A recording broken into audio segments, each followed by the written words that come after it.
Mesdames et messieurs, bonsoir et bienvenue à cette nouvelle édition de Direct. La femme est au cœur des priorités de l'État. La femme est à la tête de l'agenda 2030. Quand on parle de la femme, on parle de droits, on parle d'émancipation, on parle de financement, on parle surtout, on s'adresse à la femme qui soutient une famille. Dans quelle mesure elle serait capable à être autonomisée, à gérer sa famille, à desservir les besoins de sa famille. Et dans ce sens, l'État a entrepris plusieurs initiatives et à leur tête l'initiative Mastoura qui en arabe dialectal veut dire qu'elle n'a besoin de personne, qu'elle arrive à être autonome, et c'est une initiative qui est basée sur le travail de la femme. Dans quelle mesure, grâce à cette initiative, les femmes, notamment dans les sociétés rurales, dans les sociétés éloignées comme Halaïb et Chalatine au sud-est du pays et dans toute la Haute-Égypte, dans quelle mesure ces femmes auront accès à un financement, à un prêt sans intérêt qui serait couvert ou qui serait payé par plusieurs versements de manière à ce qu'elles puissent monter leur propre projet au sein de leur domicile. Aussi, il y a une autre initiative qui a été suggérée par une adolescente, Maya Abouzed, une initiative qui veut dire on n'est plus des enfants, et une initiative baptisée Noura. Et Noura, c'est un nom de femme. Et c'est grâce à cette initiative que les femmes aussi auront accès à beaucoup de droits. Et d'une manière générale, l'État, selon plusieurs initiatives présidentielles, a donné beaucoup de droits aux femmes d'une manière générale. Et pour lancer ou pour focaliser sur les droits de la femme, pas seulement aux postes auxquels elles ont eu accès ou aux droits qu'elles ont acquis, mais aussi les droits selon la loi susceptibles de les protéger en Égypte, nous avons le plaisir d'avoir avec nous ici au studio Dr Yousra Chaaben, professeur de droit international. Dr Yousra Chaaben, bonsoir et bienvenue avec nous. Merci, bonsoir.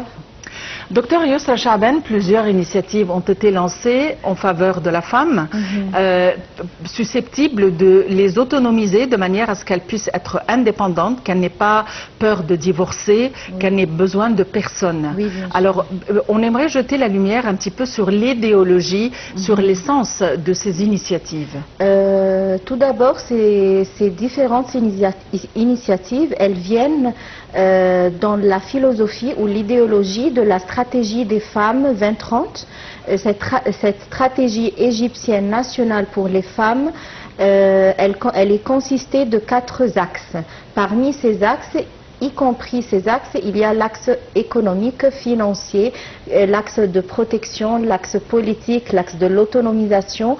Alors tous ces axes-là, ils donnent sens à ces initiatives qui veulent que la femme égyptienne soit indépendante, autonome, elle puisse assurer toutes ses charges avec ou sans être en famille. C'est une responsabilité énorme qu'elle assume tous les jours. C'est la raison pour laquelle l'État égyptien a essayé d'être à côté de ces femmes et de lancer les initiatives comme vous l'avez mentionné. Eh bien, à commencer par la première initiative. La première initiative, c'est l'initiative Mastoura, et comme je vous l'ai mentionné, en langue dialectale égyptienne, ça veut dire qu'elle n'a besoin de personne. Et donc, cette initiative est au service de la femme. Des dizaines d'initiatives et de législations sont lancées par le gouvernement et les ONG afin d'assurer l'autonomisation, l'égalité et une vie décente à la femme égyptienne. La femme égyptienne est capable de travailler. C'est le slogan de l'initiative Mastoura lancée par le fonds Tahya Masr ou Vive l'Égypte en collaboration avec la banque Nasser. Voyons les détails dans ce compte rendu. La femme égyptienne est capable de travailler. C'est le slogan de l'initiative Mastoura lancée par le fonds Tahya Masr ou l'Égypte, et cela en collaboration avec la banque Nasser dans le but de soutenir et d'autonomiser les femmes égyptiennes, en particulier celles qui soutiennent leur famille. Ayant un aspect économique, cette initiative offre un financement qui varie entre 4 000 et 50 000 livres égyptiennes. Cette somme est remboursée mensuellement sans intérêt sur une période maximale de 24 mois. À noter que depuis son lancement en 2017 jusqu'à 2023, Mastoura a présenté un financement de 448 millions de livres à près de 24 226 000 femmes. Cette initiative présidentielle fournit un financement afin de soutenir les femmes pour la création de micro-projets, de commerce à domicile, de services ou de production industrielle et de leur garantir une source de revenus stable pour prendre soin de leur famille. Elle accepte les femmes âgées de 21 à 60 ans. Cette initiative a réussi à atteindre des zones éloignées comme Halaïb et Chalatin, ainsi que les villages isolés de la Haute-Égypte. La banque Nasser leur propose également des services de communication et de distribution de leurs produits. Sous la supervision du ministère de la Solidarité sociale, les bénéficiaires de Mastoura peuvent participer aux foires trimestrielles de Diorno, qui sont organisées dans différents gouvernorats pour les aider à vendre leurs productions.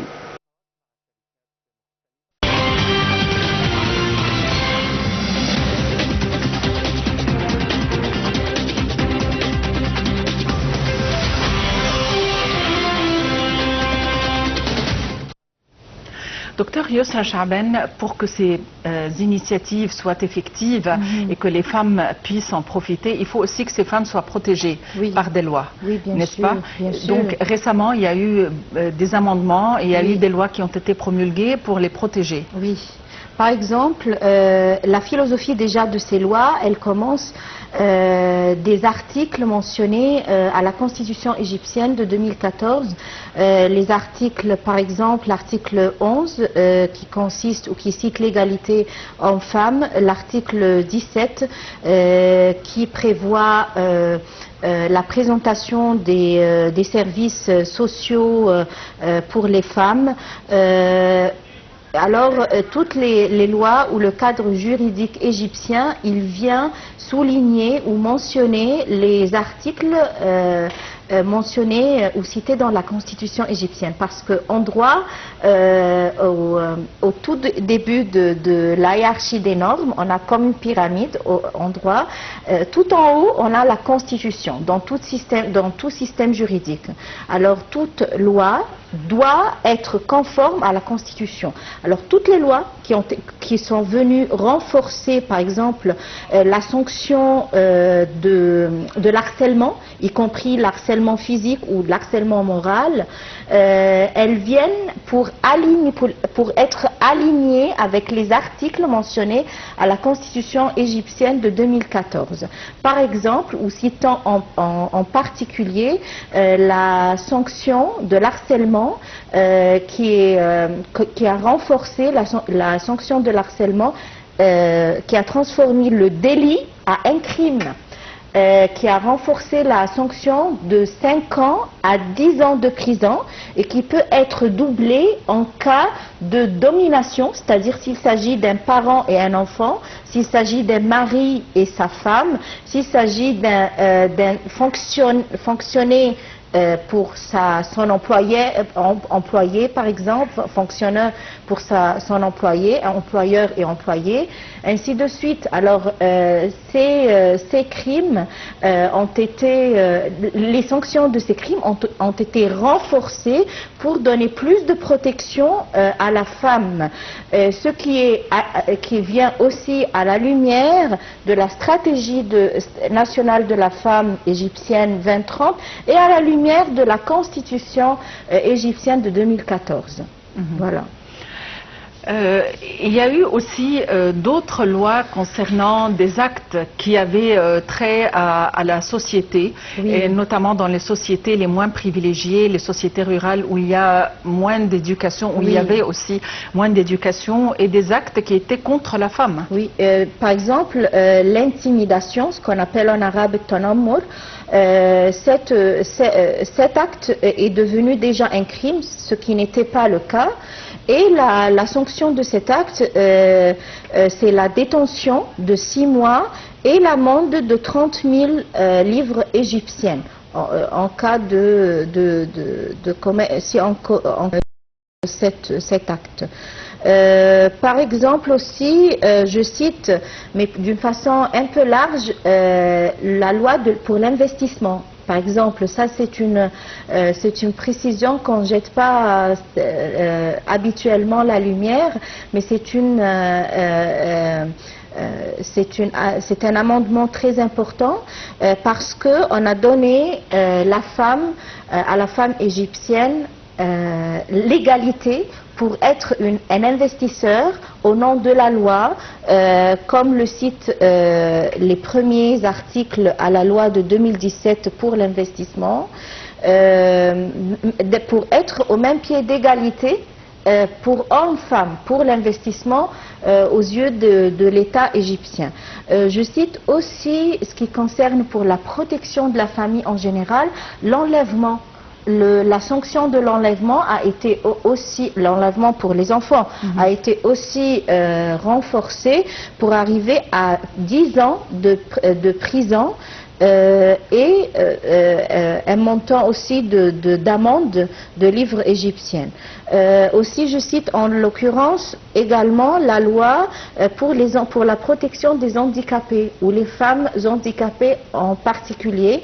Et je me rappelle que le Conseil national des femmes a donné des recommandations très précieuses et très importantes pour mettre en place cette loi pour les handicapés et pour protéger en particulier la femme égyptienne handicapée.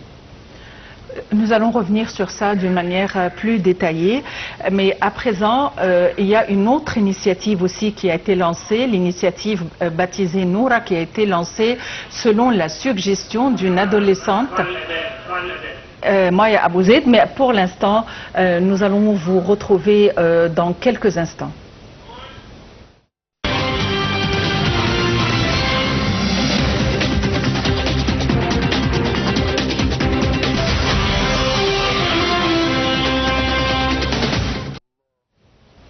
La femme égyptienne et les droits acquis, les initiatives présidentielles mises en place de manière à améliorer la vie des femmes, de manière à permettre à toutes les femmes qui se trouvent non seulement dans les grandes villes et cités, mais qui se trouvent dans les régions éloignées, les sociétés rurales et les femmes les plus démunies, pour leur donner accès à un financement de manière à ce qu'elles puissent monter leurs propres projets, à avoir une autonomie, à être émancipées et à gagner leur vie de manière à pouvoir soutenir leur famille. Parmi ces initiatives, et outre l'initiative Mastoura que nous avons passée en revue au début de notre rencontre, une autre initiative vient d'être lancée, c'est l'initiative Noura. Et elle porte aussi sur l'autonomisation des femmes, car tout se joue dès l'adolescence. Il faut dire que Noura, c'est le nom d'un programme lancé par le Conseil national de la femme pour l'autonomisation des adolescents vivant dans les zones rurales, et il vise à les sensibiliser à leurs droits et à leur donner les aptitudes nécessaires pour qu'elles soient des femmes conscientes de leurs droits, qu'elles puissent passer leur vie dans des conditions meilleures par rapport à leurs aînés. Voyons les détails dans ce compte rendu. Les adolescentes ne sont plus enfants, pas encore femmes, et ont des besoins spécifiques. Et c'est pour répondre aux besoins des filles âgées entre 10 et 14 ans que le Conseil national de la femme a créé le programme Noura. L'idée est née suite au message d'une adolescente qui s'appelait Maya Abouzid. Cette dernière voulait adresser un message au Conseil national de la femme. Les filles de son âge ont besoin d'échanger des idées et des opinions, ce qui pourrait contribuer à l'épanouissement de leur personnalité et d'éviter tout dérapage durant cette période de l'adolescence marquée par d'importants bouleversements. Une poupée portant le nom propre Noura a été créée. Elle est devenue le symbole dont s'inspire Maya Abouzid. La stratégie du programme est de se rendre dans les villages lointains de Haute-Égypte pour doter les filles de connaissances utiles à la vie courante. Et les facilitatrices chargées de simplifier cette action de grande envergure ont suivi un stage de formation à Siout et à Soheg, les villes où habitent les personnes bénéficiaires du projet national Vie décente. Ces dernières avaient véritablement besoin d'une éducation sensible au genre afin de compléter les objectifs durables de développement 2030. Les facilitatrices, dont l'âge varie entre 18 et 24 ans, sont issues du même village que les adolescentes participant au programme Noura. Leur mission est d'offrir aux adolescentes des séances de formation d'une durée de 10 mois, réparties sur 40 semaines. Les facilitatrices aident les filles à parler d'elles-mêmes, à raconter leurs soucis ou à aborder n'importe quel sujet pour mener plus tard une vie saine, tracer leur chemin et réaliser leurs rêves. Le programme Noura est également destiné aux parents des adolescentes qui sont également sensibilisés afin d'inciter leurs filles à profiter du programme. L'impact de Noura est évident puisque les familles de Haute-Égypte ont autorisé à leurs filles de faire du sport en s'inscrivant dans les centres de jeunesse. Le programme Noura leur donne également la possibilité de jouer des rôles de personnages dans de petites pièces de théâtre qui abordent des problèmes ou des phénomènes sociaux tels que le mariage précoce ou l'excision et se termine avec une morale pour bannir les pratiques barbares. Le programme Noura est conscient que les filles et les femmes sont des acteurs clés du développement en Égypte.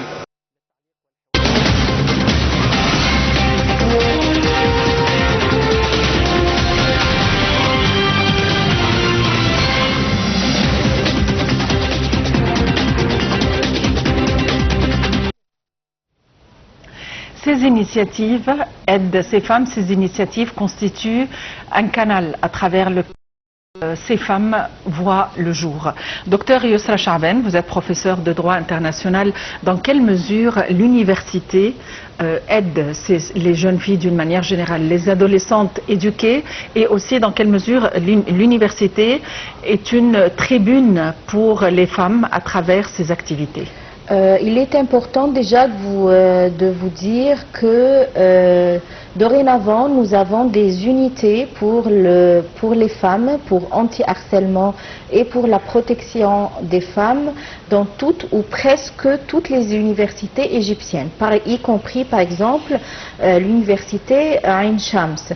Des protocoles ont été conclus entre les universités et le gouvernement égyptien, présentés par le Conseil national des femmes. Je vous parle en particulier de l'unité anti-harcèlement et de la protection des femmes à l'université de Ain Shams parce que ce protocole a été créé en 2018 par le biais ou avec la coordination des Conseils nationaux des femmes pour donner suite à beaucoup d'activités pour les femmes, pour les étudiantes en particulier qui viennent pour supporter leur psychologie, leur morale, leurs éducations, leurs études, leur lieu, leur logement. On est toujours à leurs écoutes et surtout la sensibilisation pour les vagues féminines ou pour la culture féminine au sein des universités égyptiennes. Parce que le fait de changer les mentalités, c'est pas du tout facile. Ça prend du temps, ça prend des années. Et donc nous, en particulier à l'unité anti-harcèlement ou anti-violence à l'université Ain Shams, nous programmons des présentations, des campagnes de sensibilisation pour sensibiliser les étudiants, les étudiantes de leurs droits, comment elles peuvent être protégées en cas de viol par exemple, en cas d'harcèlement, parce qu'en fait l'harcèlement, soit qu'il est physique ou moral, il peut venir en fait d'un proche, d'un parent, d'un frère, d'un oncle, de quelqu'un de vraiment d'un voisin, de quelqu'un de vraiment proche de la fille ou de la fillette de l'étudiante, et parfois elle n'est même pas capable d'articuler ou d'exprimer sa tristesse ou son choc ou voilà. Alors nous, au sein de cette unité, on a non seulement le support législatif, mais aussi une clinique ou un support moral ou psychologique qui donne ce soutien nécessaire aux étudiantes. Et surtout, on a une page Facebook. Sur cette page, on a créé plusieurs campagnes de sensibilisation. La première était Arafi Haqq, c'est connaître tes droits, et c'est surtout adressé aux fillettes et aux étudiantes au sein des universités. Deuxième série, on a lancé la série Nisa Mulhimet. les femmes égyptiennes pionnières dans le cadre de faire savoir en fait, pour faire savoir aux filles ou aux étudiantes leurs histoires féminines, leurs histoires, les pionnières, par exemple comme Doreya Shafi et comme plusieurs. Parce qu'aujourd'hui on a lancé cette campagne de Nisa Mulhemet et la première parmi lesquelles on a commencé c'était la figure féminine Doreya Shafi, une pionnière égyptienne dans les années 40-50. Peut-être qu'on pourrait rafraîchir la mémoire de notre public et dire pionnière dans quel domaine? Pionnière par exemple dans le domaine politique parce que grâce à elle, la femme égyptienne a pu prendre en main le droit de vote. Effectivement. Parce que avant parce que comment elle l'a fait en fait? Elle était vers le syndicat des journalistes et elle a pu ouvrir les portes du Parlement égyptien, c'était dans les années 40-50, pour donner le droit à la femme égyptienne de voter. Avant cette date, la femme égyptienne n'avait même pas le droit de voter, de donner sa voix et de bâtir ou de construire son futur ou son avenir politique en Égypte. Voilà. Effectivement. Il faut dire que des initiatives concernant les droits, non seulement l'émancipation de la femme, mais parlons un petit peu des droits. Il faut dire que la femme égyptienne a connu un soutien sans précédent au cours de ces dernières années. Elle a acquis des gains stratégiques qu'elle n'a pu avoir auparavant et les femmes ont atteint un niveau historique, si on peut le dire, d'émancipation politique et économique et ont été fortement lancés dans les postes gouvernementaux, en particulier ceux qui étaient auparavant interdits, comme les femmes juges par exemple. Voyons les détails dans ce compte rendu. La présidence a lancé une stratégie pour l'autonomisation des femmes égyptiennes 2030, visant à développer une vision et à servir de feuille de route pour l'État. Sur le plan politique, la femme a pour la première fois assumé le poste de conseillère du président de la République. Grâce à la volonté politique, le taux de représentation de la femme en 2020-2021 a atteint 15% au Parlement et 25% dans l'administration locale, selon le Conseil national des femmes. L'État compte même augmenter le nombre des femmes au Parlement pour atteindre entre 30 et 35% d'ici 2030. Nous observons également la nomination de plusieurs femmes au poste de ministre et de maire, ce qui n'était pas le cas auparavant. La première femme gouverneure a été nommée à Béhir en 2017 et à Damiette en 2018. Enfin, les femmes sont fortement présentes dans le processus électoral. Sur le plan judiciaire, la femme égyptienne est parvenue pour la première fois de l'histoire à intégrer le Conseil d'État et le Parquet général en juin 2021, où 97 femmes juges ont été recrutées. Ces deux institutions étaient jusqu'à cette date exclusivement masculines. D'autres avancées ont été réalisées au niveau législatif pour préserver les droits des femmes, à l'instar de la loi qui, en août 2021, a aggravé la peine pour harcèlement direct et électronique, considéré désormais comme un crime. Les sanctions ont été ainsi rendues plus sévères pour tout type de harcèlement. La nouvelle loi sanctionne l'utilisation de moyens de communication filaire, sans fil ou électronique, ou de tout autre moyen technique comme outil de harcèlement sexuel. Le harcèlement est devenu un crime passible d'une peine d'emprisonnement d'au moins 5 ans, alors que l'ancien code pénal considérait le harcèlement sexuel comme un délit. Ces diverses avancées sont finalement le fruit de longues années de militantisme.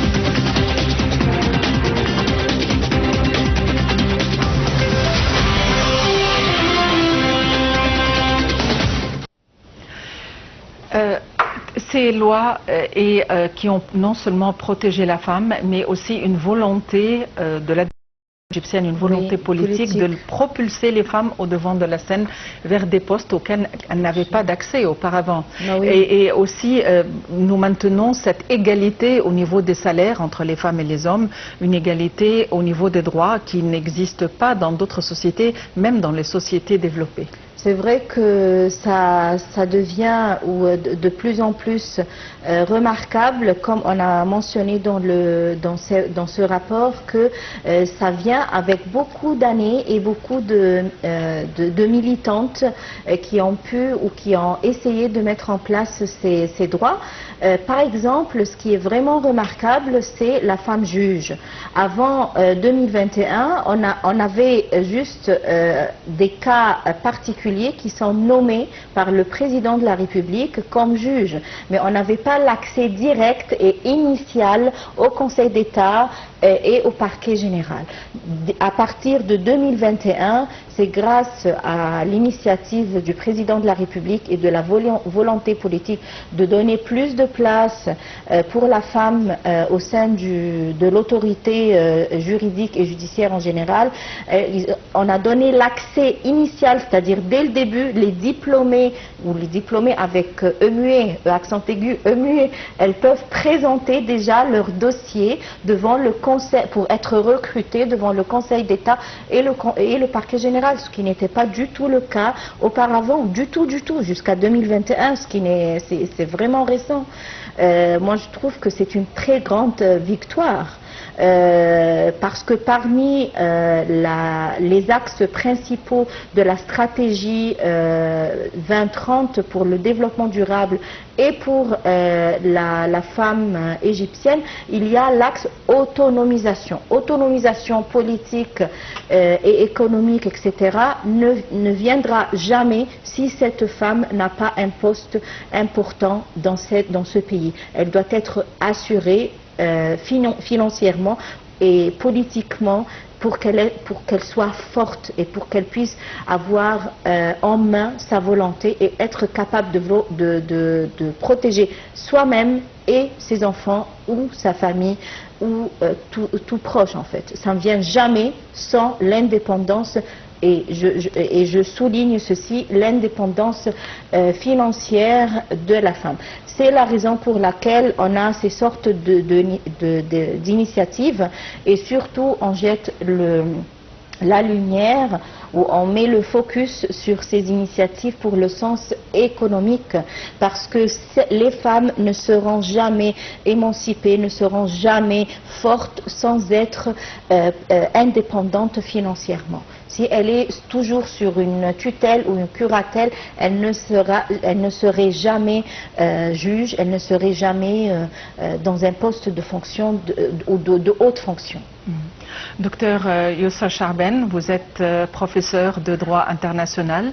Je vous remercie infiniment pour votre présence avec nous. Merci. La femme est toujours, encore une fois, au cœur des priorités de l'État.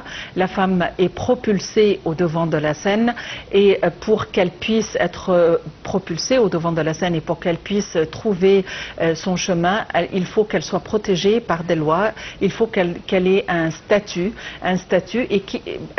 qui est soutenu par une volonté politique. Avant de vous quitter, nous venons juste d'apprendre qu'il y a une séance qui se tient au sein du Conseil de sécurité pour la Palestine. Espérons qu'il puisse parvenir à un cessez-le-feu. Espérons qu'il puisse encore mieux mettre terme à ce génocide inhumain. C'est du jamais vu. Merci de nous avoir suivis. Très bonne fin de soirée à tous et à la prochaine.